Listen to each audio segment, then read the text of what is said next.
নমস্কার। ঠাকুর শ্রী শ্রী রামকৃষ্ণ পরমহংসদেব এবং মা শারদার চরণে আমার সশ্রদ্ধ প্রণাম জানিয়ে ভিডিওটা শুরু করছি। আপনার প্রতিবেশী কি খুবই বিরক্তিকর?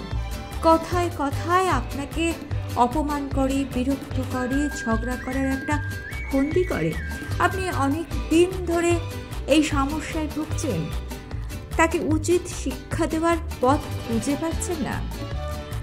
আছে 3টি উপায়। আজকের ভিডিওতে সেই প্রসঙ্গেই আলোচনা করব। আশা করছি আজকের ভিডিও থেকে আপনি আপনার প্রশ্নের সমস্ত উত্তর পেয়ে যাবেন। আপনার আশেপাশের কিছু মানুষ, সে হতে পারে আপনার আত্মীয়, বন্ধু, আপন, পাড়া, প্রতিবেশী, যে কেউ, তারা হয়তো আপনাকে পছন্দ করে না। তার কোনো বিশেষ কারণ নেই, কিন্তু তবুও তারা আপনাকে পছন্দ করে না। আপনি হয়তো তাদের সাথে কোনো দুর্ব্যবহারই করছেন না, কোনো কষ্টও তাদের কোনো দিন দেননি, না করেছেন তাদের কোনো ক্ষতি, কিন্তু তবুও তারা আপনাকে পছন্দ করে না, যার কোনো কারণ বা ব্যাখ্যা আপনার জানা নেই। তাই তাদের পছন্দের ব্যাপারটা তাদের ওপরেই ছেড়ে দিন। আপনাকে তাদের পছন্দ করানোর কোনো দায় আপনার পড়েনি। আপনি আপনার নিজের কথা ভাবুন, নিজের জীবনকে কিভাবে অর্থপূর্ণ করে তোলা যায় সেটা ভাবুন, সেই দিকেই মনোনিবেশ করুন। আপনার প্রতিবেশী যদি আপনার সঙ্গে ঝগড়া করে, তার কোনো না কোনো কারণ তো রয়েছে। তার মধ্যে সব থেকে অবাক করা একটা কারণটি এটাও হতে পারে যে কোনো দিন কোনো না কোনোভাবে আপনার দ্বারা তিনি উপকৃত হয়েছিলেন।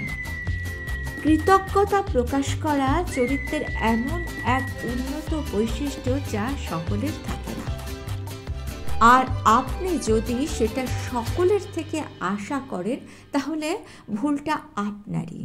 আপনাকে ডোবানোর মানসিকতা নিয়ে আপনার আশেপাশে অনেক মানুষই রয়েছেন যাদের হয়তো একদিন আপনি হাতে ধরে সাঁতার শিখিয়েছিলেন। আপনার প্রতিবেশীকে শিক্ষা দেওয়ার জন্য প্রথম যে কাজটি আপনি করবেন সেটা হচ্ছে তারা কেন আপনার সাথে খারাপ ব্যবহার করছে, তারা কি করছে, ইত্যাদি ইত্যাদি কথাগুলো ভাবা আপনি বন্ধ করে দিন। অর্থাৎ আপনার প্রতিবেশীকে নিয়ে চিন্তা ভাবনা করা আপনি ছেড়ে দিন।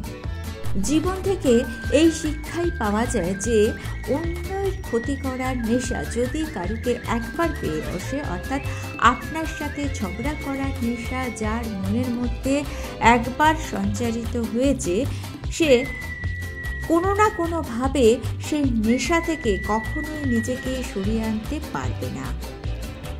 লোহার বুট পরে যেমন মরুভূমিতে হাঁটা যায় না, সেই রকমভাবে আপনি চাইলেও তাদের সংশোধন করতে পারবেন না। তাই আপনার সে চেষ্টা না করাই ভালো। সেই শক্তি, সেই পরিশ্রম আপনি আপনার নিজের জীবনের উন্নতিতে ব্যবহার করুন। আপনার নিজের উন্নতির অর্থ শুধুমাত্র জাগতিক উন্নতি নয়, সামগ্রিক উন্নতি। সামগ্রিকভাবে নিজেকে উন্নত করে ফেলুন। শ্রীমা বলছেন, বেশিরভাগ মানুষ জানেই না যে সে আসক্ত হয়ে কাজ করলে মন তমগুণে আচ্ছন্ন হয়, আবার অতিরিক্ত উৎসাহ বা উদ্দীপনা নিয়ে কাজ করলে মন চঞ্চল হয়। আর সামগ্রিক উন্নতি লাভের জন্য এটা কখনোই হতে দেওয়া যাবে না।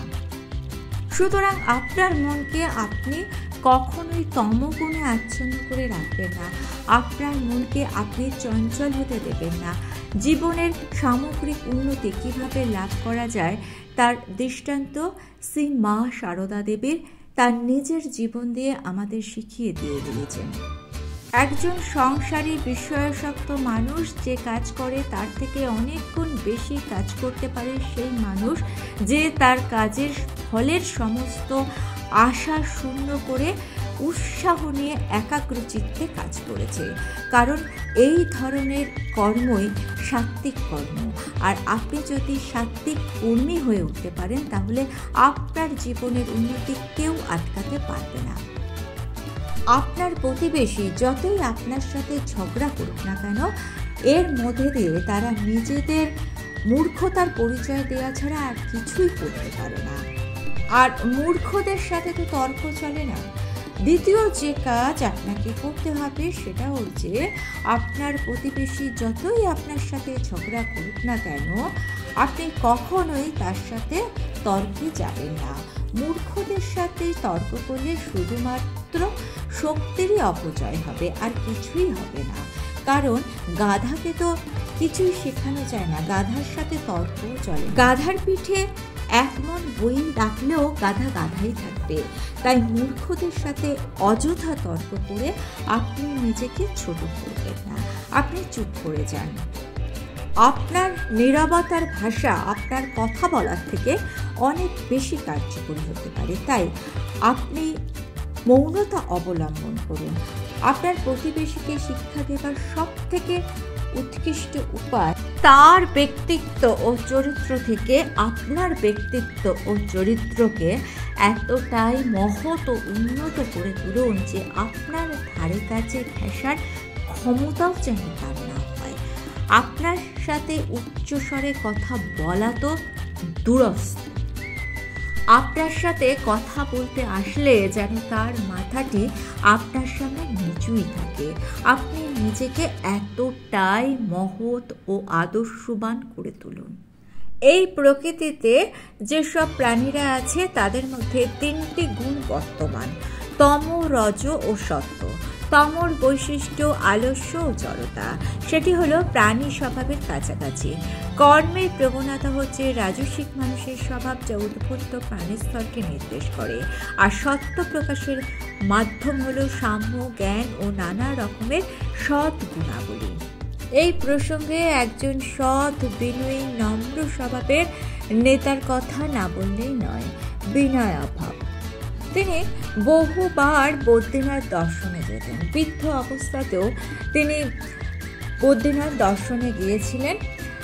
সেই সময় পাকা রাস্তা ছিল না, যাত্রীরা পায়ে হেঁটেই পাহাড়ি চড়াই উতরাই পথ ভেঙে বদ্রীনাথ দর্শন করতেন।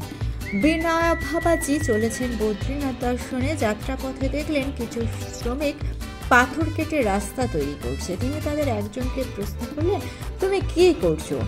শ্রমিকটি রূঢ়ভাবে উত্তর দিলেন, দেখতে পাচ্ছেন না, পাথর ভাঙছি। তিনি এবার প্রশ্ন করলেন যে কেন ভাঙছো? শ্রমিকটি খুব রূঢ়ভাবে বলল, রোজগার করতে, পেটের দায় মেটাতে, আবার কি? তিনি শান্ত হয়ে হাঁটতে শুরু করলেন। কিছু দূর এসে তিনি আবার একজন শ্রমিককে জিজ্ঞাসা করলেন, তুমি কি করছো? সেও বেশ রূঢ় ভাষায় উত্তর দিলেন, আমি পাথর ভাঙছি, আপনি দেখতে পাচ্ছেন না।